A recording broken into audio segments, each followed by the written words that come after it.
Baadhi ya mambo yaliyotajwa na wabunge wetu, Mheshimiwa Kairuki ameelezea kwa kina, lakini na Profesa Kitila ameelezea kwa kina, na yale ambayo yamebainishwa katika ilani ya uchaguzi yatatekelezwa, na kama ambavyo Mheshimiwa Rais alisema yatatekelezwa kwa kasi zaidi, kwa nguvu kubwa zaidi, kwa kuwa masuala hayo yana umuhimu mkubwa kwa wananchi wa Ubungo. Natambua kazi iliyopo mbele yetu ya kujenga vivuko vya Msewe, Sahara, Mabibo pamoja na Sahara, Burahati. Natambua uwepo wa kazi ya ujenzi wa barabara ya Shoko Londa Mongela kilomita 3.4, Bima Msikitini Viwandani, New Bagamoyo, Shauri Madai Ndafu, Mwai Kibaki pamoja na Makonde NSSF Kanisani. Natambua uwepo wa ujenzi wa barabara ya Suka Bolani. Natambua uwepo wa ujenzi wa barabara ya Bunju Mbopo Madale kwa kiwango cha lami. Natambua uwepo wa ujenzi wa barabara pamoja na makaravati maeneo ya Mazulu, Ebonite, Goba Mwishehe, Ebeneza, Bwege Shimbi pamoja na Mpiji na John D, Lapazi, Beni, Kingazi A, Delin, Goba Awadhi, Silayo, Msuguri na Mtipesa. Natambua mradi wa maji wa Msumi kutoka tenki la Tegeta. Natambua ukamilishaji wa ujenzi wa barabara ya Kibamba Mloganzila, sehemu ya Mloganzila na Mloganzila Citizen kilomita 8. Natambua uwepo wa ujenzi wa barabara ya kiwango cha lami, barabara za Msumi, Goba, Korea, Hondogo, Shija, Posta, Matembe na Sheki Bofu, Msikitini, Sinza KKT, Segesera, Juma Ikanga na Ubungo Tiptop. Barabara ya Goba Kuzidi, Goba Majengo, Konoike, Malamba, Kingazi, Ufi, Makaburini, Njeteni, Makabe na Azimio. Natambua uwepo wa ujenzi wa barabara ambazo zinaendelea Kimara Bonyokwa kwa kiwango cha lami, ujenzi wa barabara ya Kibamba Kisopwa Kwembe Makondeko kwa awamu ya kiwango cha lami, ujenzi wa barabara ya Kibamba Magoe Mpiji kwa kiwango cha lami, ujenzi wa barabara ya Kingongo kwa Msuguri, Urasa, Mabibo Hostel, Makaburini, Tatedo kwa kiwango cha lami, pamoja na maeneo mengine kama yalivyoainishwa. Haya ni maeneo baadhi, lakini orodha nzima ya miradi ni mingi, na nikielezea yote tutakosa muda. Yote inaenda kufanywa kazi, na haya ni baadhi ya maeneo ya miundombinu upande wa barabara za mitaani kwenye mitaa yetu, pamoja na orodha nzima ya miradi ya miundombinu kwa Dar es Salaam nzima ambayo iko kwa takribani kurasa 9. Hizi ambazo waheshimiwa mawaziri wameongelea zitajengwa, na mimi nielekeze waziri wa TAMISEMI pamoja na wa ujenzi, barabara hizi waaminini wakandarasi wazawa wakazijenge. Tulipitisha sheria ya kuruhusu wakandarasi wazawa wapewe kazi. Ni lazima tuanze kuwaamini wakandarasi wazawa wafanye hizi kazi. Inatokea barabara mpaka za mtaani kilomita 1, 2, 3, kilomita 4, tunakutana na wakandarasi wote wageni. Miaka zaidi ya 60 ya uhuru, lazima tuwaamini na tujenge nguvu ya wakandarasi wazawa. Kwanza, hii ni nchi yao, watakuwa wazalendo, watatekeleza mradi wakijua wanaifanyia kazi nchi yao. Na hili, waheshimiwa mawaziri, wala sio ubaguzi. Mungu ni mwema sana. Kila watu waliwapa nchi yao. Tanzania ni ya Watanzania, wala msiogope kuwaamini na kuwapa kazi wafanye. Mimi ni toleo la mbali kabisa la Chuo Kikuu cha Dar es Salaam. Wapo mainjinia waliotangulia kama sisi, warika letu tumefika mpaka tunaweza kuaminiwa serikalini kuwa waziri mkuu. Injinia tuliyesoma naye anashindwaje kujenga barabara ya kilomita 1? Wapatieni kazi hawa wengine, hawa wanaokuja watasimamiwa na wakandarasi wazawa.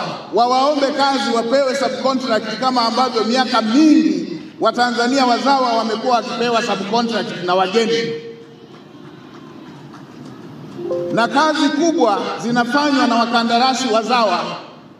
Hawa wanabaki kutembea na briefcase na suti. Kazi zinafanywa na wazawa.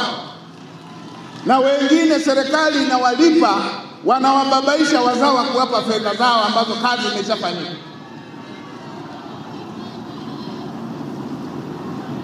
Wapewe. Na sheria Daktari Samia Suluhu Hassan kwa kuwapenda Watanzania alishaitunga, inaelekeza hivi.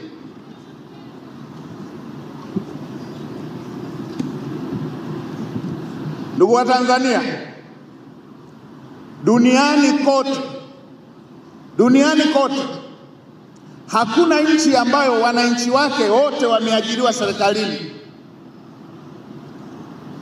Tunapojenga uzawa, tunapojenga uwezo wa wazawa, wanawaajiri watoto wa Kitanzania.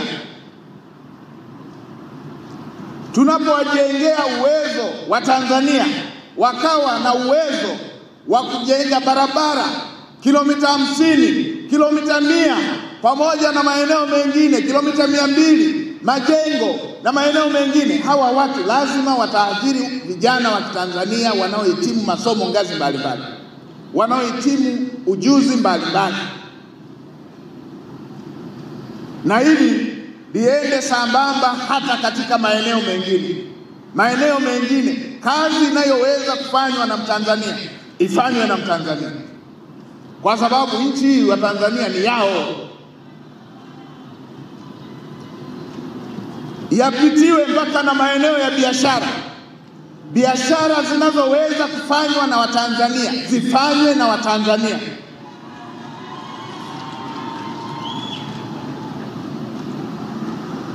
Nielekeze idara inayohusika ipitie upya kwenye kazi, kwenye biashara. Wapitie upya maeneo yote ambayo walishatoa leseni.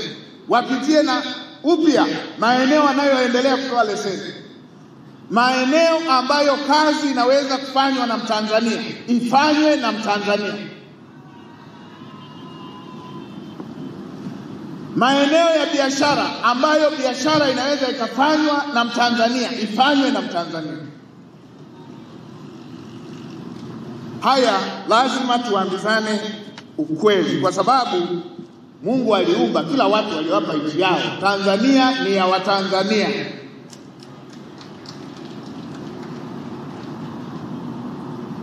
Na wale wengine na wenyewe wapewe kazi na Watanzania.